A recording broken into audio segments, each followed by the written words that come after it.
오늘 말씀 제목 한번 따라 하겠습니다. 왜 예수님을 믿어야 하나요? 왜 예수님을 믿어야 하나요? 설교에는 여러 목적에 따라 그 내용이 조금씩 달라지는데, 오늘은 전도 설교, 이번 6월 한 달 함께 설교하는 그 목적은 예수님의 십자가의 도를 전하고 또 새로운 가족들을 초대하는 전도를 목적으로 하는 설교를 진행하고 있습니다. 이미 신앙생활 열심히 하고 계신 성도님들에게는 우리 스스로의 믿음을 다시 한번 점검하는 시간이 되고, 또 처음 믿기 시작하셨거나 난 아직 예수님 잘 모르겠습니다 하는 분들에게는 이 말씀의 시간들을 통하여 예수님 만나고 복음의 은혜를 누릴 수 있는 귀한 시간이 되기를 축복합니다.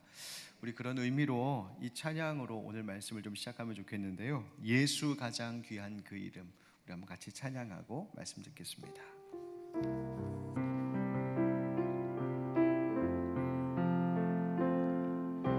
예수 가장 귀한 그 이름, 예수 언제나 기도 들으사, 오 예수 나의 손 잡아주시는 가장 귀한 그 이름.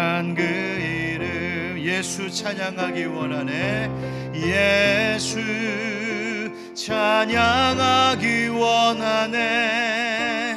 예수 처음과 나중 되시는 오 예수 날 위해 고통당하신 가장 귀한 그 이름. 예수 왕의 왕, 예수 왕의 왕이 되신 주, 예수 당신의 끝없는 사랑, 오 예수 목소리 높여 찬양해 가장 귀한 그 이름. 아멘. 여러분께도 예수 그 이름이 가장 귀한 이름입니까? 여러분, 예수님의 이름이 가장 귀하다는 것은 내가 다른 이름 다 몰라도 예수 그 이름의 의미를 알고 그 예수님 계시면 괜찮다 하는 것입니다. 예수님 가장 귀한 이름이라고 하는 것은 내가 다른 것 다 있어서 다 누리며 살아도 예수 그 이름 모르면 그 인생은 결코 온전히 행복할 수 없는 인생임을 고백하는 겁니다. 여러분, 예수 그 가장 귀한 이름, 그 이름 의지하여 승리하는 우리 모두 되길 바라고, 오늘 말씀을 통하여 왜 예수님이 내게 가장 귀한 그 이름인지 다시 한번 확인하는 시간이 되기를 축복합니다. 이런 아이들을 집에서 키우다 보면 아이들 읽히겠다고 아마 위인전 몇 권씩은 집안에 다 두고서 살지 않으셨을까 싶습니다. 인류의 역사 속에 위대한 업적을 남긴 위인들의 이야기를 아이들이 읽으면 그 이야기를 통하여서 꿈을 키우기도 하고 그들의 인격을 배우기도 하고 지혜를 얻기도 하죠. 그런데 그런 위인전들에서 다루는 인물들의 목록을 보다 보면 아주 옛날 사람들 이름이 있습니다. 소크라테스, 공자, 석가모니 등 말이죠. 그런데 그런 이름을 보다가 그 가운데 예수 그리스도라고 하는 그 이름도 위인전의 이름들 목록 가운데 언급되는 것을 보았습니다. 그 책을 꺼내서 보면 영락없이 긴 금발머리에 새하얀 피부에 잘생긴 얼굴, 전형적인 서양의 꽃미남 얼굴로 한 그림이 그 책에 딱 실려 있으면서 예수님을 소개하기도 합니다. 그러면서 세상은 예수님을 훌륭한 위인이라고 말하죠. 예수님의 지혜로우신 가르침, 박애정신, 희생정신 때문에 세상 사람들도 예수, 귀한 성인, 이 인류의 위대한 성자 중에 한 사람이지라고 인정은 합니다. 그러나 여러분 기억하십시오. 예수 그리스도를 그저 역사 속에 존재했던 한 위대한 인물, 위인으로 여러 성인들 가운데 한 성자로서 아는 것과 예수 그리스도를 나의 구주, 나의 생명이라고 믿고 고백하는 것과는 하늘과 땅 차이라는 것을 잊지 말아야 합니다. 2000년 전 이스라엘 땅에 살았던 한 30대의 유대인 남자, 그가 행했던 일들과 그가 남겼던 말들을 알고 그것을 배우고 익혀서 훌륭한 도덕성을 배우고 인격과 사랑을 따르는 것도 유익한 일이 되겠지만, 여러분, 그러나 그것을 알고 배운다고 해서 그것으로 절대 충분하지는 않습니다. 왜 그렇습니까? 그것이 그 예수의 이름을 알고 예수를 위대한 성인으로, 위인으로 안다는 것이, 그것이 내 영혼을 구원하지는 못하기 때문입니다. 사실 예수, 지저스라고 하는 그 이름은 당시 유대인들에게 낯선 이름이 아니었습니다. 일반적으로 흔히 당시 유대인들에게 붙여졌던 이름들 중에 하나였어요. 그래서 사도행전에도 보면 거짓 선지자, 마술사, 박수라고 나오는데 바예수라고 하는 인물이 나옵니다. 바예수라고 하는 이름은, 바라는 뜻은 누구누구의 아들이라고 하는 뜻이고요. 그러니 바예수는 예수의 아들이다라는 이름을 가진 사람이었다는 말입니다. 그 예수가 누굴까? 우리가 믿는 그 예수 아닙니다. 다른 그 이름을 가진 사람이라는 겁니다. 구약에도 보면 여호수아라고 하는 이름이 나오죠. 바로 그 여호수아가 이에수스, 바로 예수라고 하는 이름입니다. 그러나 구약에 나오는 여호수아는 우리가 믿는 그 예수 아니죠. 다시 말하면 당시 유대인들에게 예수라고 하는 이름은 일반적인 이름 중에 하나였다는 말입니다. 그런데 그 많은 여러 예수라는 이름을 가진 사람들 중에 우리는 유독 한 사람을 우리의 신앙의 대상으로 고백하고 그를 하나님으로 믿고 그를 섬기며 살아가며 그가 나의 구원이요 나의 생명이라고 고백하는 사람들입니다. 바로 누구십니까? 바로 나사렛 출신의 나사렛 예수 그리스도이십니다. 그래서 우리가 믿는 예수, 그분이 어떤 분이신지를 정확하게 짚어 말해주기 위해 마태복음을 쓴 마태복음 기자는 이렇게 시작하고 있죠. 마태복음 1장 1절에 아브라함과 다윗의 자손 예수 그리스도의 계보라. 아멘. 많은 예수라는 이름을 가진 사람들이 있었지만 성경의 복음서가 증언하고 있는 그분은, 지금 내가 기록하여서 전하려고 하는 이분은 그런 다른 예수가 아니라 바로 나사렛 출신의 예수, 아브라함의 자손 가운데 태어나시고 다윗의 가문 가운데 태어나시고 나사렛에서 사셨으며 갈릴리와 유대 땅을 두루다니시며 놀라운 말씀과 이적을 보이시고 무엇보다도 십자가 지시고 죽으셨다가 3일 만에 다시 살아나신 바로 그 나사렛 예수를 우리는 그리스도라고 믿습니다 라고 마태복음 기자가 지금 시작하고 있었다는 말입니다. 여러분, 예수라고 하는 이름 앞에 그리스도가 늘 붙습니다. 여러분, 무슨 뜻인가요? 그리스도가 성이고 예수가 이름이고 그런 거 아닙니다. 그리스도라고 하는 이름의 뜻이 있죠. 헬라어로 보면 예수스 크리스토스라고 하는데요, 예수는 이름이고 그리스도는 구약 성경에서는 히브리어로 메시아, 그리고 구원자라고 하는 뜻입니다. 그 말의 의미는 기름 부음을 받은 자, 우리를 구원하신 구세주라는 말이죠. 여러분, 혹시 십자가, 여러분 여러 모양들의, 다양한 모양들의 십자가들이 있는데 혹시 이런 모양의 십자가 보셨습니까? 우리가 키로 십자가라고 부르는데 여러분 보신 적 있으세요? 어떤 분들은 저걸 보고 읽을 때에 군대 다녀오신 분들은 PX라고 읽으시는 분들이 계세요. 그렇죠? 꼭 그렇게 생겼죠? 근데 그 PX 아니고요. 이 기로 십자가는 뭐냐면 헬라어의 앞 알파벳 두 글자를 따서 만든 십자가 모양입니다. 바로 그리스도라고 하는 뜻의 크리스토스의 앞 두 글자인데 보통 이렇게 X 표시가 되어 있는 것은 사실 헬라어로는 카이, 영어로는 K와 같은 겁니다. 그래서 카이, 그 다음 뒤에 그 다음 나오는 P자 모양은 사실은 영어로 따지자면 R, 로라고 하는 거예요. 그래서 이 카이와 로, 크리 할 때 그 키역과 리을, 카이와 로의 앞자를 따서 만든 십자가가 바로 저 모양입니다. 그래서 제 목사님들이 입으시는 그 가운의 스톨에도 보면 저 십자가가 이렇게 그려져 있거나 또 앞에 강대상 그 드림천에도 그런 것이 새겨져 있을 때가 있죠. 무슨 말입니까? 바로 십자가에서 죽으신 그 예수를 우리는 그리스도, 바로 나의 메시아, 나의 구주로 고백합니다 라는 바로 그 의미인 겁니다. 여러분, 다시 말하면 예수님을 위대한 그저 위인, 많은 성인들 중에 하나, 그것으로 아는 것에 그치는 것이 아니라 예수 그리스도를 나의 구원자, 나의 구주, 나의 생명으로 믿는 것이 필요하고 그 믿음을 갖는 것이 비로소 기독교 신앙이라는 것입니다. 왜 이것이 중요할까요? 예수님을 안다, 그것만으로는 결코 우리의 영혼이 구원받을 수 없기 때문입니다. 구원은 예수님을 구주요 나의 영혼을 구하신 구세주로 영접하는 그 믿음으로만 얻는 것입니다. 자, 그렇다면 여러분, 예수님을 믿는다는 것은 도대체 무엇일까요? 우리가 세례를 받을 때에 묻고 대답했던 세례의 서약 가운데에 그 의미가 축약되어 있습니다.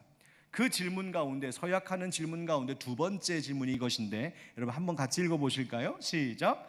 여러분은 그리스도께서 하나님의 아들 되심과 죄인의 구주가 되심을 믿으며 복음의 말한 바와 같이 구원하실 이는 오직 예수님뿐이라고 알고 믿으며 그에게만 의지하기로 서약합니까? 아멘. 우리가 이 질문에 아멘으로 대답해서 세례받은 겁니다. 이 질문의 의미는 이 세 가지로 분류해서 말할 수 있겠는데, 첫째는 무엇이냐면 그리스도 예수를 하나님의 아들로 믿느냐는 겁니다. 하나님의 아들로 믿느냐는 것은 바로 이 나사렛 예수님이 그저 한 인간, 요셉과 마리아에서 태어난 그냥 한 인간으로서 훌륭한 선생님 정도로 여기는 것이 아니라 바로 그 예수가 하나님이심을, 예수님의 신성을 당신이 믿습니까? 라고 물은 것입니다. 두 번째, 그리스도 예수께서 죄인의 구주가 되셨음을 믿느냐고 묻습니다. 이 세상의 모든 죄인을 위하여서 예수님이 오셨고 그 죄인들을 살리시려고 십자가에서 우리의 죄, 나의 죄를 대신하여 죽으셨음을, 그리고 그 예수님을 믿으면 죄 용서함을 받아 구원 얻게 됨을 믿느냐라고 물은 것입니다. 세 번째 질문은 뭡니까? 그 믿음으로 구원을 받았다면 이제 당신은 어떻게 살겠냐는 것이죠. 예수님 믿는 믿음, 지금 세례 받을 때만 잠깐 아멘으로 응답했다가 세상 나아가면 또 내 마음대로 내가 주인 되어서 살아가는 인생 살 것 아니냐? 그것이 아니라면 진정으로 예수님 때문에 달라진 내 인생을 예수만 믿고 예수만 의지하고 예수님의 뜻만 따르면서 그렇게 살아가기로 서약하겠느냐고 물은 것입니다. 여러분, 이미 예수 그리스도 믿으시는 분들, 또 세례 받으신 분들 여기 더 많은 줄 아는데, 그럼에도 불구하고 한번 다시 묻고 확인하면 좋겠습니다. 여러분, 예수님이 하나님의 아들이심을, 그가 하나님이심을 믿으십니까? 예수님이 죄인인 나를 위한 구주가 되셨고 그분만이 유일한 구원자이심을 믿으십니까? 여러분, 앞으로도 예수가 내 구주인 줄 알고 예수만 알고 예수만 믿고 예수만 의지하는 삶을 살아가시겠습니까? 아멘. 여러분 약속하셨습니다. 아멘. 자, 그런데 예수 이미 믿는 자들, 신앙생활 오래 한 분들에게는 이 질문과 대답이 너무나 익숙하고 자연스러운 것일지 모르겠지만 이 문제가 여전히 해결되지 않고 의심스럽고 받아들여지지 않는 분들도 계실 겁니다. 아유, 목사님, 왜 예수님을 믿어야 되나요? 왜 꼭 예수님만 믿어야 됩니까? 세상에 다른 종교도 많고 다 모든 종교들이 좋은 이야기하고 다 착하게 살라고 하는 건데 왜 유독 기독교는 예수님만 믿어야 한다고 이야기합니까? 너무 강요하는 것 아닌가요? 기독교는 그래서 너무 독선적이고 배타적인 것 아닌가요? 라고 물으시는 분들이 있을지 모르겠습니다. 제가 말씀드립니다. 여러분, 진리는 무엇일까요? 진리라고 하는 것은 참된 절대적인 가치를 말하는 것입니다. 이 시대는 도덕적인 절대적인 기준이 붕괴되고 타락하고 있는 세대입니다. 오늘 많은 현대인들이 이 세상엔 절대적인 것은 없어라고 주장합니다. 모든 것들은 다 상대적인 것이라고요. 모든 것들은 다 상대적인 것이야 라고 말하는 것은 무엇이냐면 모든 것들이 다 상황과 경우에 따라 이렇게 저렇게 달라질 수 있다는 것을 말합니다. 왜 그런 것을 주장할까요? 그렇게 하면 더 다양해지고 그렇게 되면 더 편안해지고 그렇게 하면 더 자유롭고 그것이 우리의 권리를 주장하는 것이라고 이야기합니다. 정말 그럴까요? 정말 모든 것이 상대적으로 되는 것이라면 이 세상은 정말 편안하고 아름다워질까요? 여러분, 만약 그런 관점으로 본다면 우리가 지켜야 할 도덕, 윤리, 과연 어떤 판단 기준에 기초를 둘 수 있는 겁니까? 결국 상대적이라고 하는 말은 다른 말로 얘기하면 어쩌면 내 마음대로 하겠다는 이야기와 크게 다를 바가 없는 겁니다. 인간의 마음, 나의 판단과 생각에 기초한 바로 그것에 전부를 거는 것이죠. 인간 스스로가 모든 것의 기초가 되고 법이 되는 것입니다. 여러분, 과연 그러한 세상이 안전할까요? 그러한 세상이 건강할 거라고 생각하십니까? 인간의 마음과 생각, 판단에 기초한 윤리체계가 과연 우리의 삶을 정말 진정으로 그렇게 만족하게 하고 만족스러운 세상 줄 수 있을까요? 성경은 의인은 없나니 하나도 없다고 했습니다. 다시 말하면 이 세상 어느 누구도 완벽한 이가 없고 완전할 수 없다는 말이죠. 당연히 오류가 있고 모순이 있고 약점이 있고 결핍과 흠이 있는 것이 우리 인간이라는 말입니다. 그런데 그렇게 결핍과 약점이 많은 그 인간의 마음과 판단에 정초한 어떤 윤리성이, 어떤 도덕체계가 과연 세상을, 우리의 인생을 안전하게 지켜줄 수 있을까요? 믿을 수 없습니다. 신뢰할 수 없는 거죠. 상황에 따라 이렇게도 바뀌고 저렇게도 바뀌는 그 불안한 어떤 것이 우리를 어떻게 지켜줄 수 있을까요? 여러분, 우리에게는 절대적 가치가 필요하고, 즉 진리가 필요하고, 진리는 있습니다.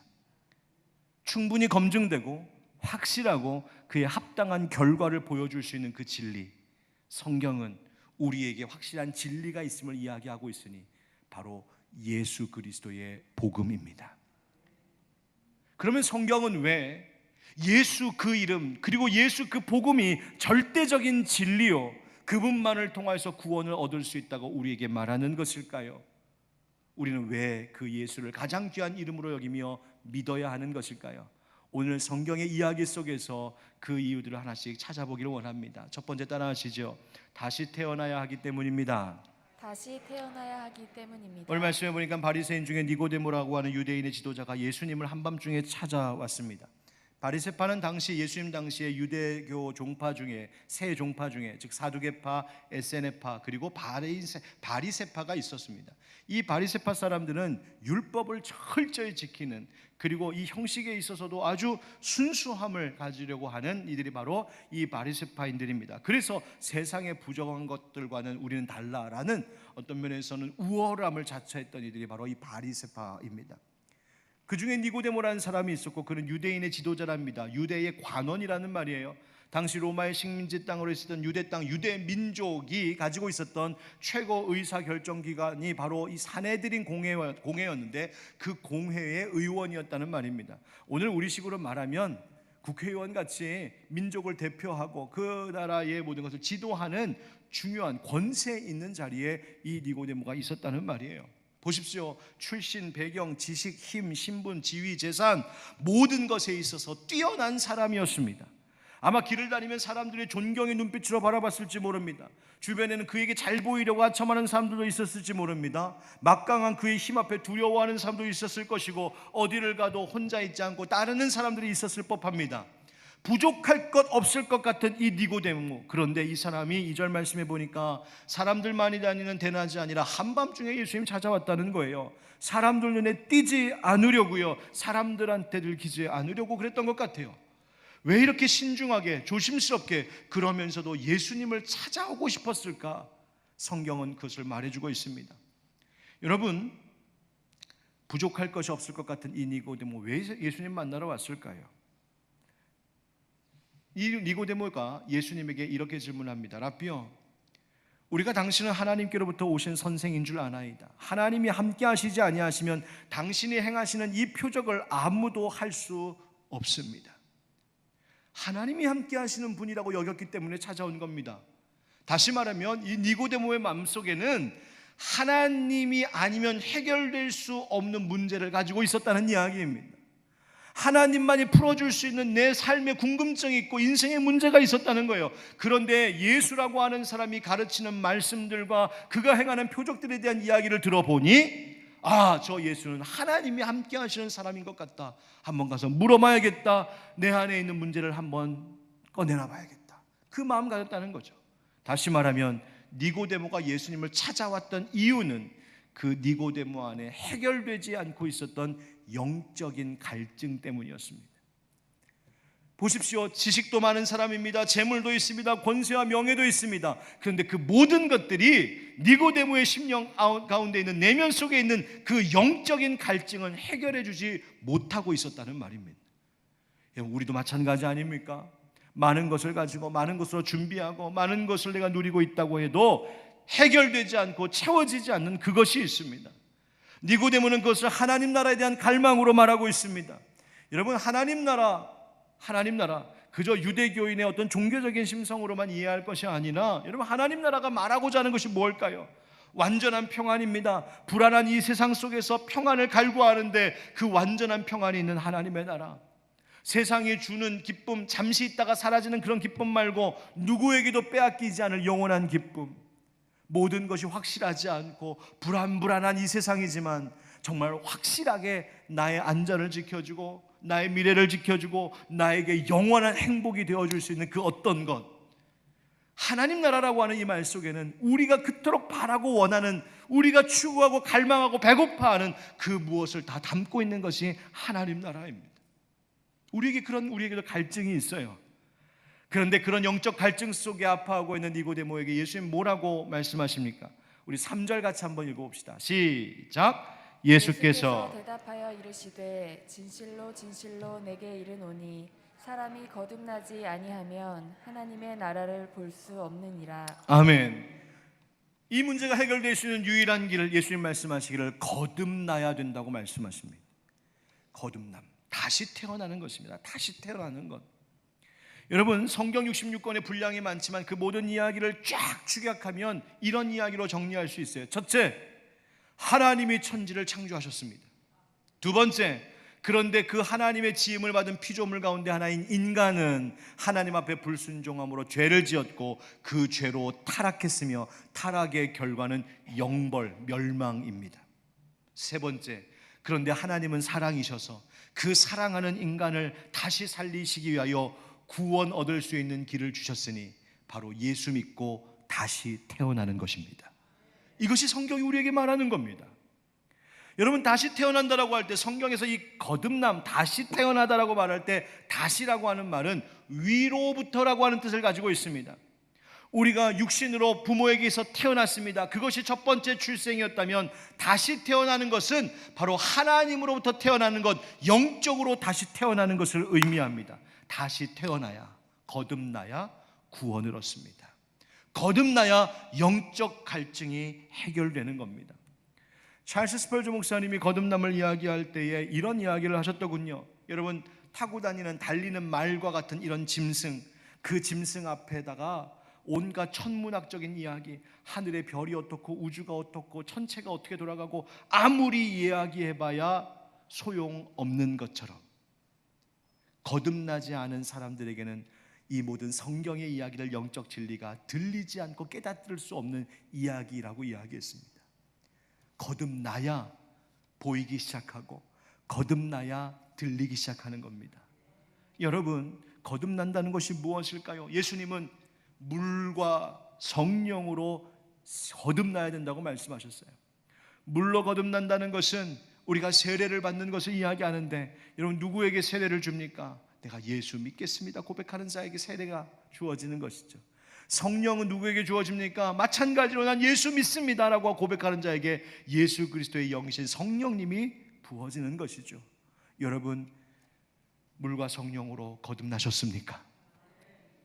거듭난다는 것은 다시 태어나는 것, 내 삶의 모든 죄악된 것들을 끊어내고 삶의 새로운 원리와 새로운 목적이 시작되는 것입니다. 내가 그동안 가지고 있었던 육적인 가치관, 육적인 인생관을 다 내려놓고 포기하고 하나님이 말씀하시는, 예수님이 보여주셨던 그 진정한 가치와 인생관을 나의 것으로 삼는 것입니다. 살아가는 방법이 달라지고 가치관이 달라지고 인생관이 달라지고 목적이 달라지면 삶의 열매들도 달라집니다. 바로 그것이 거듭남입니다. 바로 거듭날 때 우리의 인생에 하나님의 나라가 임하기 시작하는 것이죠. 왜 저 사람은 저렇게 성경을 읽고 막 감동을 받는데 나는 안 될까? 아직 거듭나지 않아서일지 모릅니다. 아니 저 사람은 이 어려운 세상에서도 기쁘다 기쁘다 이야기하는데 나는 도대체 기쁠 것도 없고 감사한 것도 없고 인생에 회의만 밀려오고 허무하기만 하고 왜 그럴까? 거듭나셔야 합니다. 거듭나면 보이기 시작하고 거듭나면 들리기 시작합니다. 그 거듭남이 무엇인가? 바로 예수 믿는 것입니다. 이것은 그 다음 이야기로 이어집니다. 따라하시죠. 영생 얻는 구원이 있기 때문입니다.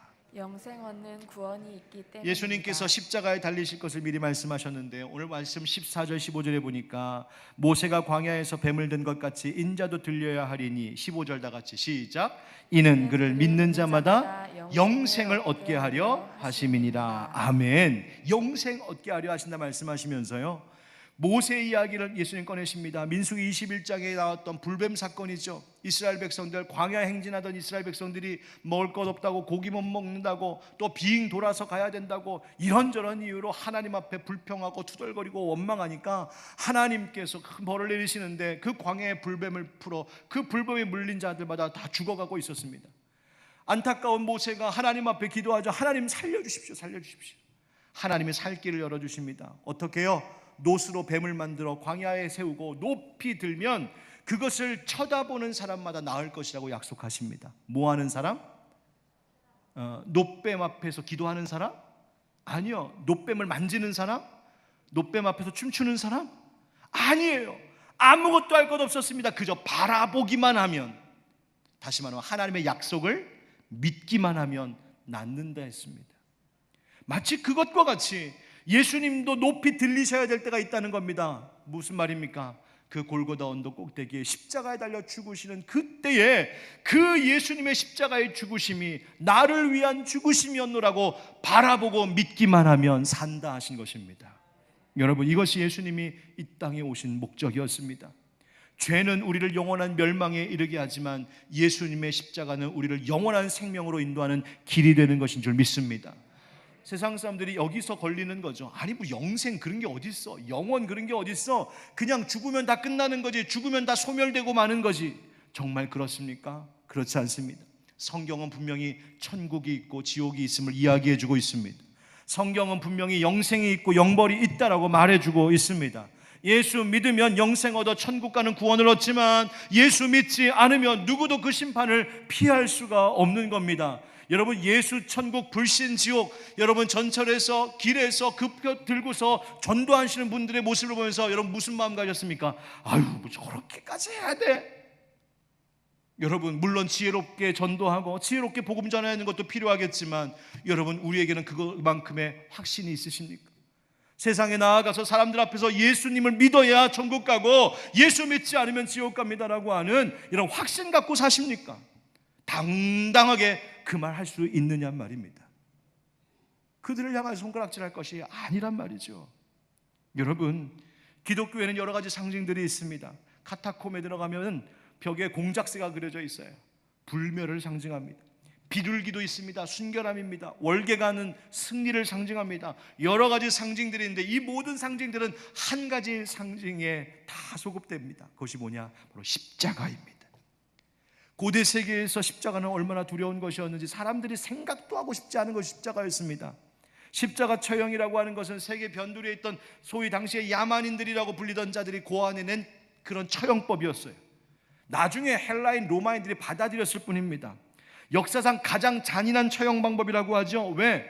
그냥 칼로 단두대로 탁 치면 그냥 순식간에 딱 죽고 말지만 이 십자가 처형은 그렇지 않습니다. 사람 못 박아 매달아 놓고 피 흘리고 거기서 기진맥진 온갖 고통을 다 느끼며 극도의 고통을 느낄 때까지 죽음을 뒤로 늦추는 겁니다. 죽기는 죽는데 계속 늦추는 거예요.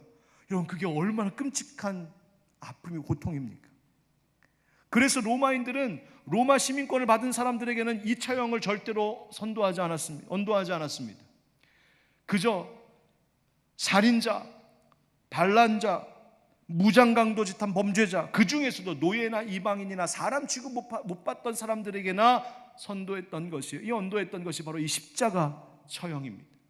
그만큼 끔찍한 것. 유대인들에게도 마찬가지였습니다. 십자가에 달려 죽는 것은 나무에 달려 죽는 저주라고 여겼어요. 왜냐하면 신명기 21장에 나무에 달린 자는 하나님께 저주를 받았다라고 말하고 있었기 때문이에요. 그렇게 사람들이 저주의 상징이었고 생각하고 싶지도 않고 입에 담고 싶지도 않았던 그 십자가. 그런데 왜 기독교는 이 십자가 앞에 감격하고 십자가 앞에 감사하고 십자가 앞에서 우리는 기뻐할까요? 이유가 있습니다. 바로 그 십자가의 고통이 내가 당했어야 할 고통이요, 십자가의 죽음이 내가 맛봐야 됐을 죽음인데 바로 예수님께서 나를 위하여 그 십자가를 대신 지셨기 때문입니다. 갈라디아서 3장 13절 14절 말씀 우리 한번 같이 읽어볼까요? 시작. 그리스도께서 우리를 위하여 저주를 받은 바 되사 율법의 저주에서 우리를 속량하셨으니 기록된 바 나무에 달린 자마다 저주 아래 있는 자라 하였습니다. 이는 그리스도 예수 안에서 아브라함의 복이 이방인에게 미치게 하고 또 우리로 하여금 믿음으로 말미암아 성령의 약속을 받게 하려 함이니라. 아멘. 예수 그리스도를 믿는다, 믿음으로 인해서 얻게 되는 은혜를 여기서 세 가지로 이야기하고 있는데, 첫째는 율법의 저주에서 우리가 속량함을 받는다는 것입니다. 율법의 저주에서 속량함을 받는다.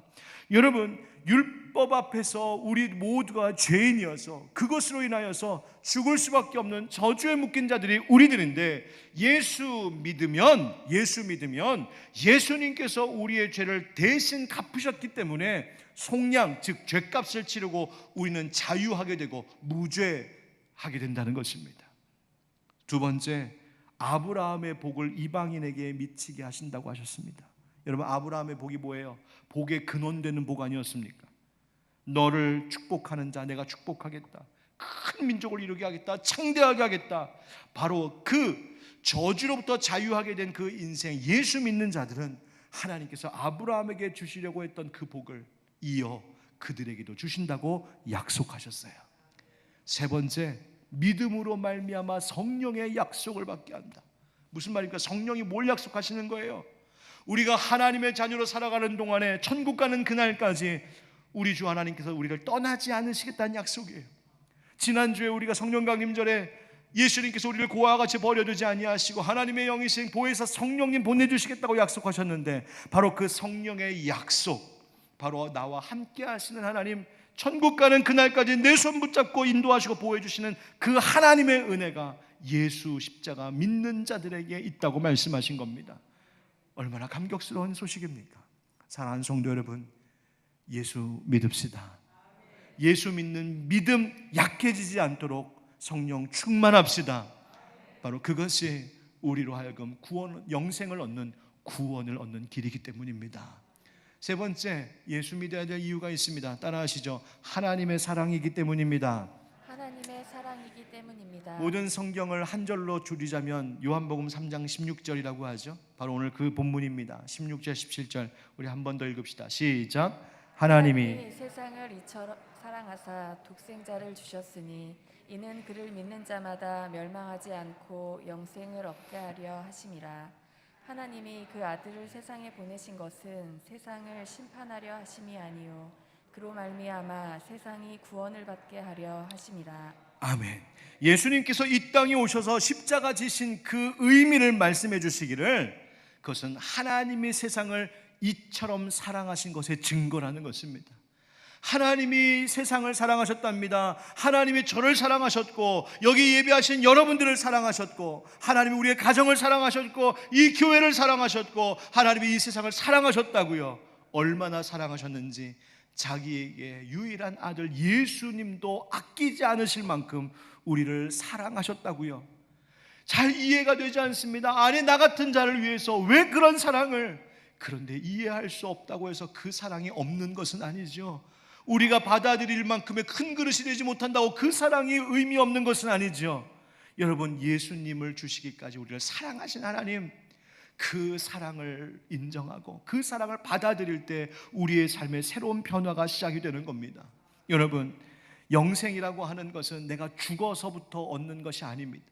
예수님을 믿는 그 순간부터 우리 안에는 영생이 이미 시작된 줄 믿습니다. 그 영생이란 하나님의 사랑을 누리며 사는 삶을 이야기합니다. 하나님이 나와 함께 하시는 인생을 이야기하는 겁니다. 바로 예수님 때문에 하나님 부어주시는 은혜와 사랑으로 죽어 천국 갈 수 있을 뿐만 아니라 이 땅에서도 하나님 아버지의 사랑으로 살아갈 수 있게 하신다는 거예요. 여러분 살면서 많은 사람들 만나다 보면 모든 사람들이 다 그렇게 이뻐 보이고 사랑스럽고 다 좋습니까? 아니요, 그렇지 않을 때도 있잖아요. 미움이 일어나게 하는 사람도 있고, 분노를 일으키는 사람도 있고, 상처를 주는 사람도 있고, 아유 저 원수만 아니면 이 세상이 아름다울 텐데 막 이런 말을 하게 하는 사람들도 있을 수 있잖아요. 그런데 그때마다 예수 믿는다는 사람들은 어떻게 합니까? 예수님이시라면 어떻게 하실까? 그 마음 갖는 거죠. 예수님 나 같은 죄인도 사랑하셔서 십자가에서 죽으셨는데 예수님이시라면 저 사람을 어떻게 대할까? 그래, 나도 예수님처럼 사랑해야지, 나도 용서해야지, 나도 받아줘야지, 나도 인정해야지. 바로 예수 믿는 그 믿음 때문에 이 세상을 사랑으로 살아갈 힘을 얻는 겁니다. 때로는 시험과 환난, 어려움이 있다 보면 내 인생 나 스스로 포기하고 싶을 만큼 지칠 때도 있지만, 그때마다 예수 믿는 자들은 무슨 고백합니까? 예수님이라면 어떻게 살아가실까? 그래, 우리 예수님 저 골고다 십자가 그 언덕까지 오르시는 고난도 당하시며 이기셨는데, 나를 위해 더한 고통도 당하셨는데 나도 믿음의 용기를 내야지, 나도 인내해야지. 예수님 믿는 사람에게 살아갈 힘과 소망을 주시는 겁니다. 그것이 바로 하나님 주시는 사랑이시죠. 여러분, 예수 믿는 믿음으로 하나님 아버지 내게 베풀어 주신 사랑 가운데 늙어가시는 여러분 되기를 축복합니다. 그렇습니다. 정리하면 예수님 믿으셔야 됩니다.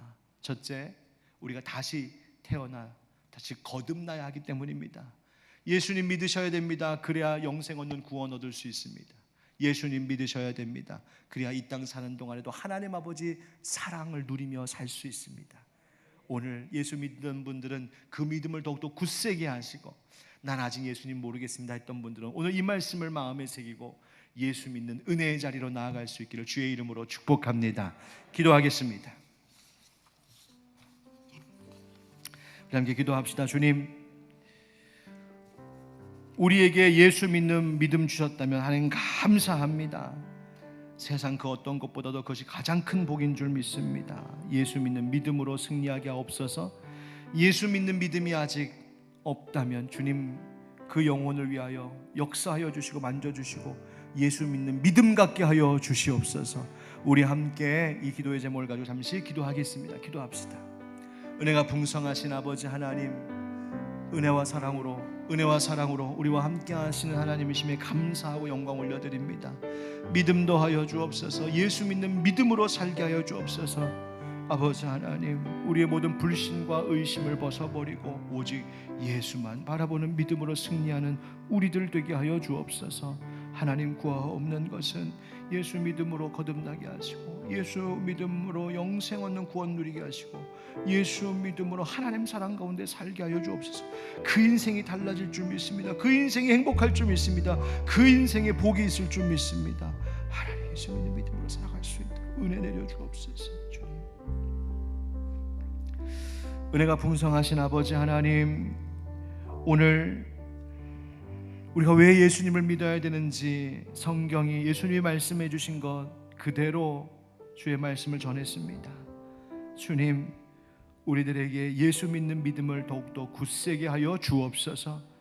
하나님, 내가 예수를 믿을 수 있는 믿음 갖게 된 것이 얼마나 큰 축복인지 잊지 않고 살게 하여 주옵소서. 세상에 어려운 일 당할 때마다 예수 믿는 믿음 다시 붙들게 하여 주시옵소서. 주님, 우리의 가족 중에 또 이 자리에 이 말씀을 듣고 있는 분들 중에 또 내가 사랑하는 그 누구 가운데 아직 예수님 믿는 믿음을 갖지 못하고 의심과 두려움 가운데 있거든. 주님, 오늘 이 말씀이 살면서도 생각나게 하셔서 예수 믿는 믿음의 자리로 담대히 나올 수 있도록 축복하여 주옵소서. 예수 믿어 성령 충만하게 하시고 교회도 가정도 성령으로 불타오르게 하여 주옵소서. 하나님, 세상이 전쟁으로 지금 너무나 어려움 가운데 있습니다. 또 그로 인하여서 경제가 마비되고 고통 중에 있는 이들도 참 많습니다. 주님, 그 전쟁에 있는 땅에 예수의 권세로 그 전쟁을 멈추어 주시옵시고 십자가로 우리를 화평케 하셨사오니 그 평화가 온 세계 온 열방 가운데 넘치게 하여 주시옵소서. 우리 주 예수 그리스도의 이름으로 축복하며 기도하옵나이다. 아멘. 이제는 우리 주 예수 그리스도의 은혜와 하나님 아버지 그 크고 놀라우신 사랑과 성령의 교통하심과 또 역사하심이 예수 믿어야 될 그 이유를 말씀 속에서 분명히 찾고 예수 믿게 해주셔서 감사합니다. 예수 믿는 믿음 더 굳게 하시옵소서. 예수 믿는 믿음 갖게 하여 주옵소서.